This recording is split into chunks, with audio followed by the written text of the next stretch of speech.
행복에 대해서 연구하는 심리학자들이 많이 계시잖아요. 굉장히 다른 얘기들을 하십니다. 그러니까 행복을 주는 요소가 굉장히 다양하다. 근데 무조건 합의하는 하나가 있어요. 그게 뭘까요? 합의? 그게 바로 인간관계입니다.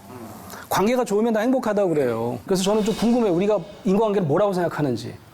당연히 그냥 행복해지기 위한 하나의 방법인 것 같아요. 네. 나 자체의 네. 행복을 위해서. 그래서 그 관계, 우리 김한 씨는 그 관계 때문에 지금 행복해지시고 있는 거죠?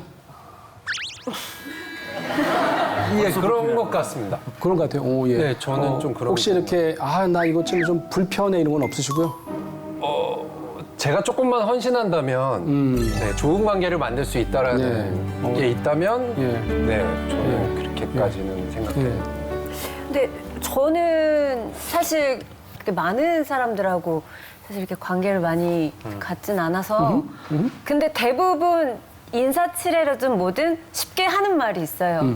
아 그래 우리 언제 한번 만나서 밥 먹자. 우리 그리고 잘 안 먹지, 그리고. 안 먹죠. 아니면 먼저 차 한 잔 마셔야지, 뭐 커피 한 잔 해야지. 이게 인사치레면서도 너하고 나의 이런 어떤 정도의 관계는 관계가 유지해야 될것 같아. 유지되어 있다, 유지하고 싶다. 약간 이렇게 되는 것 같아요. 네. 그러니까 우리가 잘 가를 잘 못하는 거죠. 잘 가, 그러면 되는데 네, 그렇게 못하고 맞아요. 다음에 또 봐, 뭐 이렇게 볼 것도 아니면서. 그래, 그런 네. 게 있죠. 맞아요. 맞아, 그런 사람 많아요. 그래서 서양 사람들이 우리나라 사람들을 가끔 뭐라 그러는지 아세요? 관계 중독에 빠졌다. 그렇게 얘기를 해요. 우리가 술을 좋아하시는 분 있잖아요. 네. 좋아해서 술을 먹다 보면 미치도록 좋아할 수 있어요. 근데 언제 중독이라고 그러냐면 나중에 자기가 없어져요. 누가 날 먹냐면 술이 날 먹어요. 내가 그렇게 엄청난 약을 먹었는지 나중에는 몰라요. 이렇게 내가 없어지면 그때 뭐라 그런다고요? 알코올 중독이라고 그러잖아요. 그래서 우리도 이렇게 관계 중독이라는 얘기를 하고 산다는 거죠. 우리가 다른 사람과 이렇게 살 때 관계를 끊어내지 못해서 잘 못하는 게 하나 있어요. 그게 뭐냐면 부모님과 이렇게 헤어지는 겁니다.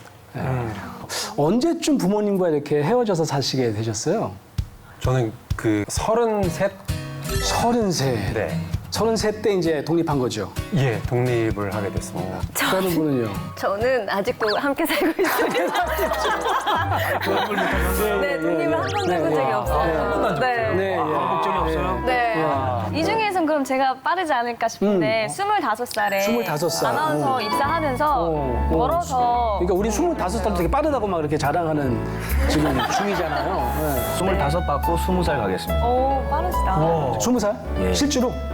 굉장히 예. 빨리 나오셨네. 이제 대학을 가면서 이제 거의 지역, 나왔어요. 어머니와 아버지와 계셨던 지역이 달랐군요. 달랐습니다. 예, 예. 네, 아마 그런 분들은 또 자연스럽게, 그죠? 네, 네. 기숙사에 들어가야 되니까. 예. 그거 뭐 말고 그런 경우가 굉장히 웬만하면 많은데. 결혼 때문에 좀 나오게 되는 경우가 많죠.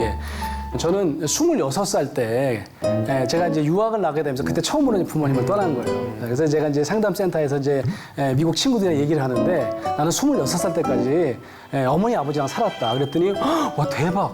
왜? 진짜. 왜 26살 때까지 맞아. 엄마 아빠랑 같이 살았네요. 그래서 내가 다닌 대학이 서울인데 내가 서울 살아가지고 여기 다녔다 어쩔래. 그랬더니 이야 그래서 네가 이렇게 상담 공부하는구나. 어떻게 이게 뭐 의존성 인격 장애 정도로 이렇게 생각을 하고 어떻게 치료는 받고 온 거야? 뭐 이런 분위기예요.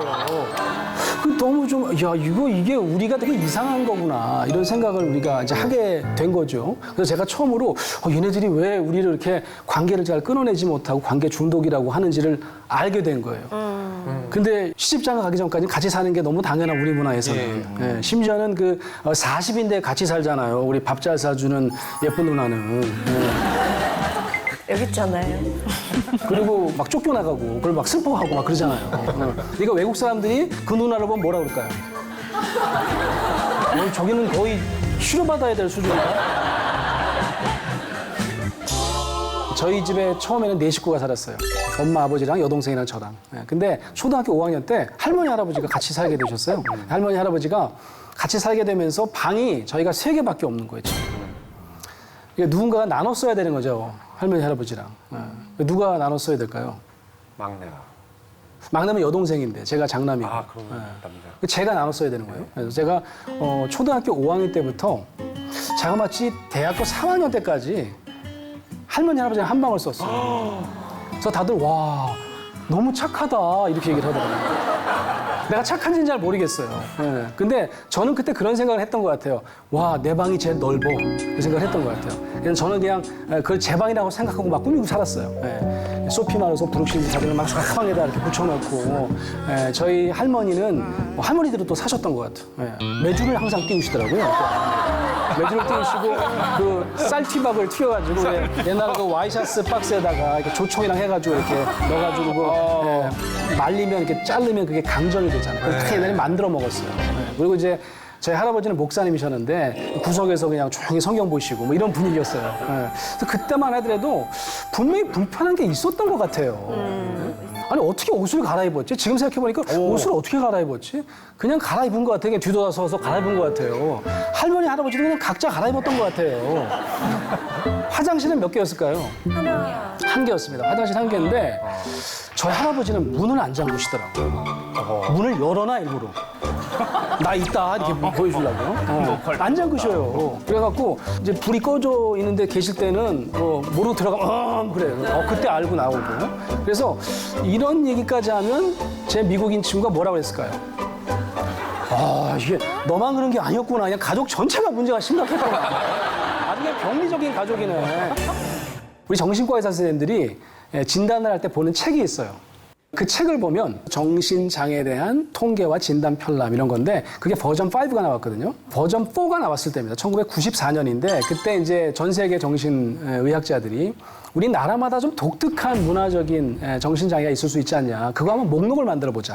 그렇게 한 거예요. 그래서 우리 한국 사람들은 뭘 하나 생각해냈어요. 이걸 한번 등재해야 되겠다라고 해서 등재한 게 바로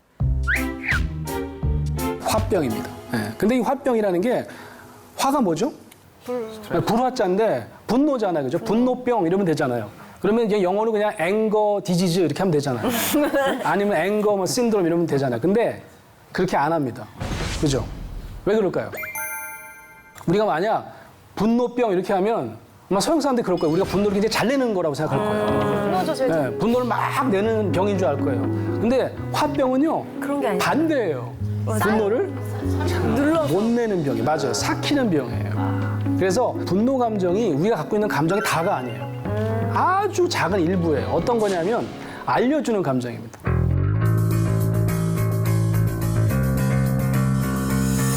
분노가 우리에게 시그널을 보냅니다.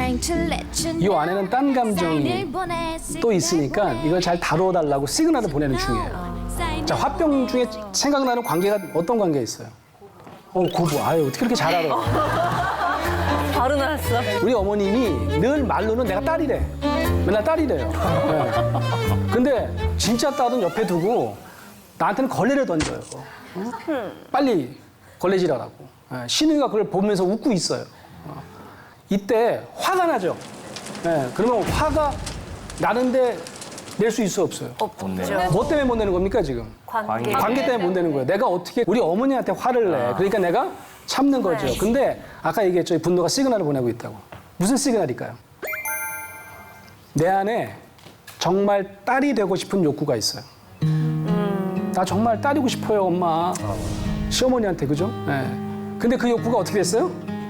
처절하게 무너졌죠. 그래서 이런 거를 저는 이렇게 이름 붙여볼게요. 강경파. 강경파. 목소리가 굉장히 커. 바깥으로 잘 나와. 그리고 방향이 어디로 갈까요? 방향이 항상 상대방에 가요. 앞으로. 어머니 어떻게 그럴 수가 있어? 이렇게 상대방에 가는 걸 우리가 강경파라고 그러는데 이걸 하기가 어렵다고 관계 때문에. 근데 강경파는 알려줍니다. 구심력, 원심력뿐만 아니라 내 안으로 향한 감정도 있다는 걸 알려주고 있어요. 그래서 이 안에 있는 구심력 감정은 자기 자신에 대한 감정일 가능성이 되게 많아요. 내가요, 딸은커녕 지금 내가 뭘로 보여요? 시녀로 보여요. 너무 비참해요. 너무 자괴감이 들어요. 내가 이러려고 공부하고 내가 정말 시집 온 게 아닌데 내가 너무 서러워요. 이런 감정이 온건파 감정이에요. 그런데 우리 온건파 감정은 왜 온건파가 됐겠어요? 표현을 못하는. 밖에 나오기가 굉장히 어렵습니다. 어떨 때 나올 수 있어요? 안전한 대상과 나눌 수 있을 때만 나올 수 있어요. 그래서 사실 알고 보면 화병은 무슨 병이에요? 한병이에요. 한이라는 건 뭐냐면 분노도 잘 못 내고 그렇다고 누구랑 같이 서러움을 토로할 대상도 없어. 그럼 어떻게 될까요, 내 안에는? 꽉 차겠죠. 터지게 생겼죠, 그죠? 속이 썩. 그런 병이 바로 한마는 할 때 그 한 병이 되는 거예요. 그래서 사실은 알고 보면 우리가 분노 감정을 내야 된다 그런 것도 아니에요. 분노 감정이 시그널을 보내고 있는 진짜 감정, 온건파 감정, 자기를 향하고 있는 감정을 우리가 잘 다루지 않으면 아마 우리 시대에도 한 병은 계속될 겁니다. 우리는 경계보다는 뭘 중요하게 생각해요? 관계를 더 중요하게 생각해요. 그러니까 우리는 전부 다 함께하는 문화가 굉장히 익숙해요. 그죠? 예. 우리가 개별 그릇 만든 지 얼마 안 됐습니다. 예. 그냥 찌개 끓여놓고 같이 퍼먹는 거지. 그걸 따로 먹으면 야 식구끼리 뭐 하는 짓이야? 뭐 이러잖아요, 그죠? 예. 우리 때는 옛날 그랬어요. 지금은 이제 뭐 개별적인 뭐 위생 때문에 그렇게 많이 하시는데 제가 정말 그 놀란 것 중에 하나는 미국에 처음 유학을 가가지고 드라마를 봤어요. 예. 근데 거기에 싱글 데디가 엄마 없이 아이를 키우는 남자 주인공이 나오는데 애가 꽤 많아요. 한 4~5이셨던 것 같아. 예. 막내가 되게 어렸어요. 여자아이인데 한 4살인가 5살밖에 안 됐어요. 근데 애가 화가 났습니다. 안 빨리요! 그리고 자기 방으로 들어가서 문을 꽝 닫는 거예요. 그럼 막 달려가가지고 이 아빠가 그 앞에서 노크를 합니다. 그리고 이렇게 얘기합니다. Can I come in? 이렇게 들어가도 되니? 그래서 No! 그래요. 그랬더니 다시 한번 물어봐. Can I come in? 했더니 No! 그래요. 한 3번을 물어봅니다. 그러니까 No 하니까 어떻게 해요? 그래 들어가. 그럼 갈게. 너 마음 진정되면 내일 얘기하자. 그러고 내려오는 거예요. 내가 그거 보고 깜짝 놀랐어요. 저 장난이겠지? 우리 같으면 어떻게 해요? 들어가죠. 이 미친 거 아니야? 너 어디 아빠가 밉다고 말이지? 널 키우느라고 아빠가 얼마나 고생을 하는데 이럴 거 아니겠어요, 그죠? 문을 잠 거요? 그럼 어떻게 해요? 열쇠 끄내다 열잖아요. 그죠? 이상한 거예요, 이 문화가. 가만 있어봐. 이거 열고 들어가야 되는 거 아니야? 근데 안 들어가더라고. 잘 생각해 보세요. 단순히 물리적 경계만 존중하는 거야. 네 방이니까 내가 안 들어갈게. 그거 아닙니다. 그죠? 아이의 욕구를 존중해 주는 거예요. 지금 얘기하고 싶지 않아요 라고 하는 욕구를 그대로 인정해 주는 문화인 거죠. 그죠? 그러니까 심리적 경계도 굉장히 잘 존중해 주는 문화구나. 그걸 알게 됐어요. 좀 이렇게 특별한 사안이긴 한데 어떤 친구가 있었는데 이 친구가 절친이 이렇게 많지는 않았나 봐. 한 절친이 있었어요. 절친한테 전화를 겁니다. 전화를 거는데 걔 이름이 수진이야. 수진이가 지금 전화 받을 수 있을까? 일요일 4시면 얘가 알바한다고 그랬나? 아니 알바 이제 끝났다고 그러지 않았나? 아니 한다고 그랬지. 시험 끝나면 그만둔다고 그랬나? 지금 전화 오기 전입니다 지금. 예. 지금 전화 걸어볼까 말까를 굉장히 오랫동안 고민합니다. 그 전화를 합니다. 수진아 전화 받기 괜찮아? 괜찮아 빨리 얘기해. 안 괜찮구나. 아니 빨리 얘기해. 그럼 다음에 할까? 아니 빨리 얘기해. 미안해. 그럼 답답해. 그래서 어떤 면에서 이게 엄청나게 다른 사람을 배려하는 거예요. 그죠? 전화 걸면 되잖아, 수진이한테. 너 바빠? 야, 나도 할 얘기가 있어서 그래. 좀 듣고 좀, 너도 빨리빨리 좀 얘기 좀 해줘. 빨리 얘기를 하면 되는데, 지나치게 배려하잖아요. 예. 엄청나게 착한 친구로 살잖아요. 엄청나게 착한 아들로 살잖아요. 엄청나게 착한 딸로 살잖아요. 우리가 왜 이러는 거죠? 예. 여기 포인트는, 석줄의 포인트는 딱 한 가지예요. 아까 얘기한 대로 경계가 없다 보니까 내가 없는 거예요. 내 주장을 못 하는 거예요. 나 이런 거 원해. 이런 얘기를 못 하는 겁니다. 우리가 이런 얘기 한번 들어보신 적 있죠? 착한 아이 컴플렉스. 상담에 찾아온 내담자 한 명을 얘기해 볼게요. 이 친구는 간호대생이었어요. 그래서 열심히 간호대생으로 생활하는 친구인데 실습이라는 게 있나 봐요. 한 3학년 되면. 실습하면 이제 밤늦게 끝나나 봐요. 그래갖고 그날은 점심도 못 먹고 저녁도 못 먹었어요. 이 친구가 절친이랑 자취를 합니다. 근데 밤늦게 한 10시가 돼서 집에 돌아가는데 2끼를 굶으니까 죽을 것 같아. 너무 배고파요. 그래갖고 뭘 사 먹어야 되겠는데 다 문을 닫은 거예요. 예. 지나가다가 보니까 자취방 바로 앞에 포장마차에서 막 떠리를 파는데 딱 1인분 조만큼 떡볶이가 남은 거예요. 그래서 떡볶이 1인분을 샀습니다. 집에 가서 먹어야지. 헐레벌떡 집으로 돌아갔습니다. 한 10시 넘어서 들어가는데 이 친구가 항상 9시면 자는 친구야. 그날은 어떻게 했을까요? 안 자고 있어요. 얘가 또 안 자고 있네. 그리고 이제 떡볶이를 사갖고 딱 들어갔더니 이 아이가 또 이렇게 뚫어지게 쳐다보면서 또 이 개코야. 그래가지고 냄새를 맡았네. 그래갖고 떡볶이? 야, 나 안 그래도 떡볶이 먹고 싶었는데. 그러니까 야, 내가 그럴 줄 알고 널 위해서 사왔지. 진짜 그럼 봐봐 1인분밖에 안 남았잖아. 나는 먹고 들어왔지. 진짜야. 너무 고마워. 야, 너 생각하는 거는 나밖에 없지. 너 진짜 안 먹어도 돼. 난 먹고 들어왔다니까. 나 배 터질 것 같아. 진짜로 같이 먹자. 아니 됐다니까. 야, 딱 1인분이잖아. 너 주려고 내가 남겨온 거야. 그리고 진짜 방에 들어갔는데 배에서 그냥 요동을 치는 겁니다. 그냥 꼬르륵꼬르륵하고. 그러니까 갑자기 눈물이 펑 터진 거예요. 말을 못하는구나. 한참을 울었습니다. 이거 뭐지?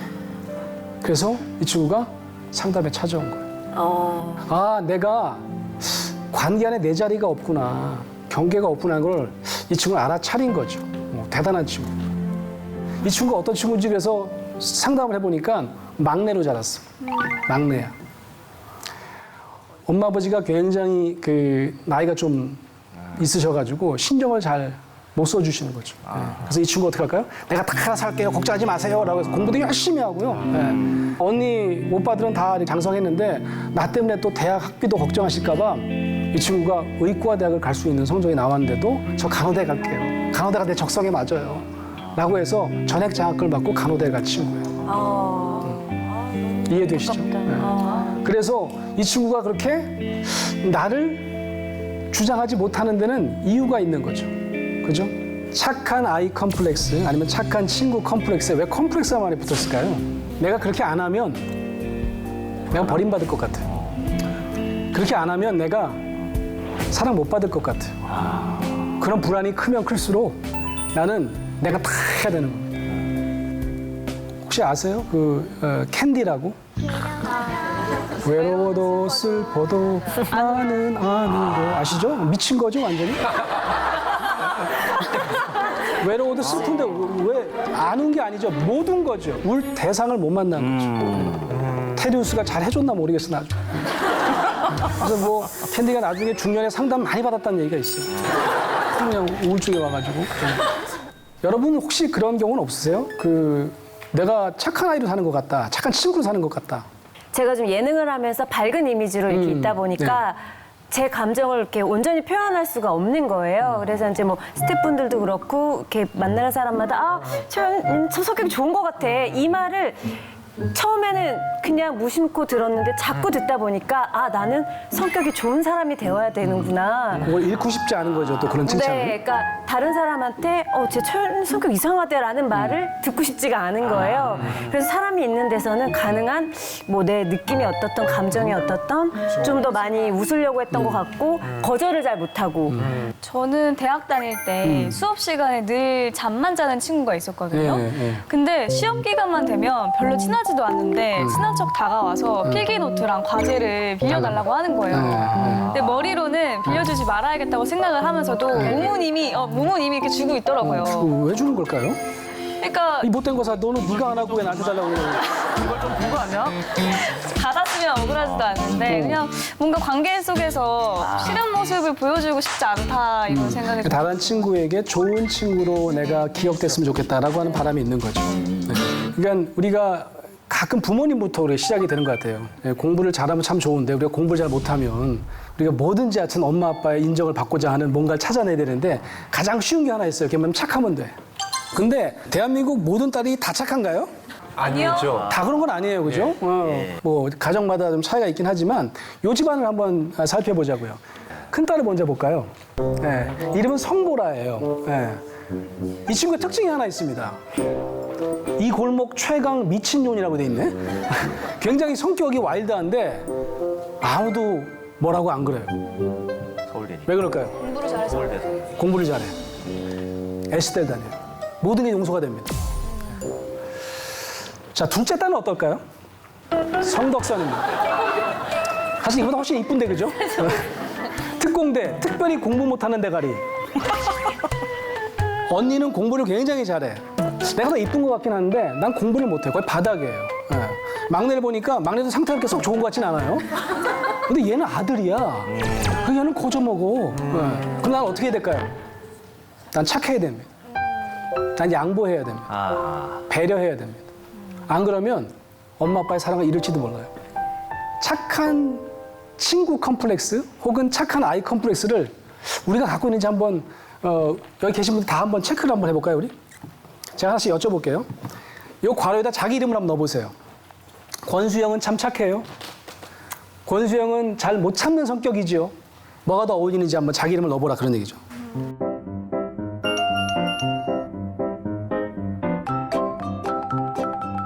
주로 어디에 해당하세요? 왼쪽. 이쪽에? 잘 못 참고 평판 나뉘고 화 잘 내고.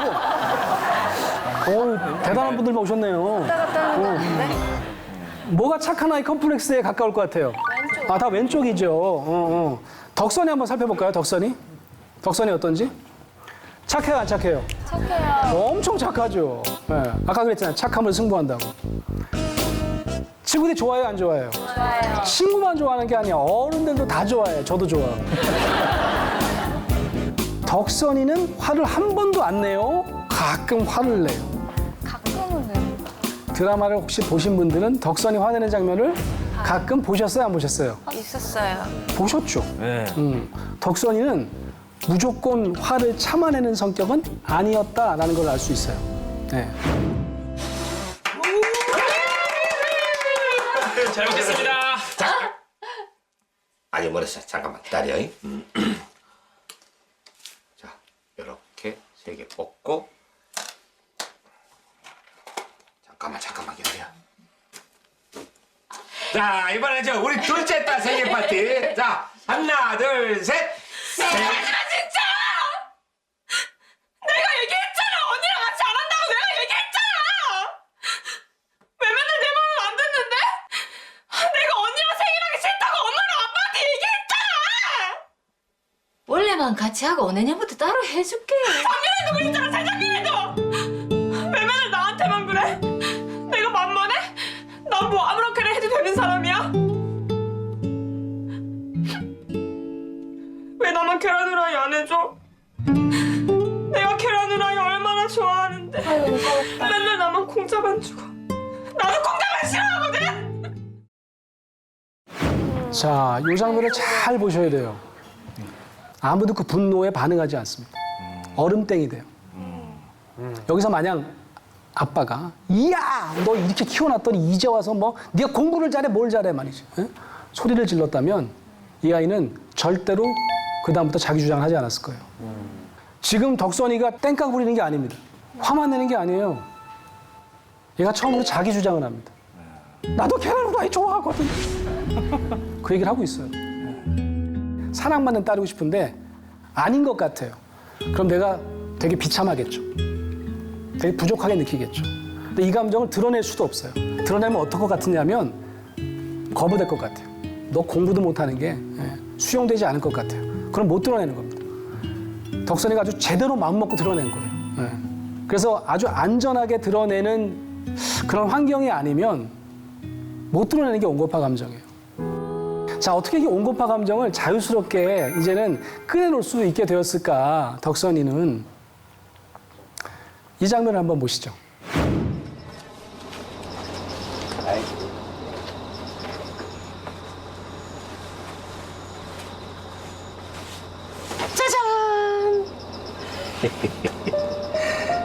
우리 덕선이 생일 축하한다. 그나저나 그냥 벌써 초가 18개요. 우리 딸이 언제 이렇게 커버렸을까?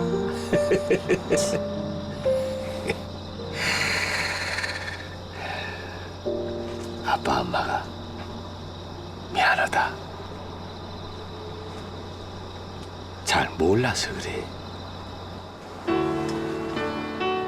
이 아빠도 태어날 때부터 아빠가 아니잖니. 아빠도 아빠가 처음이기. 그렇게 우리 딸이 조카 봐줘. 떠날 때부터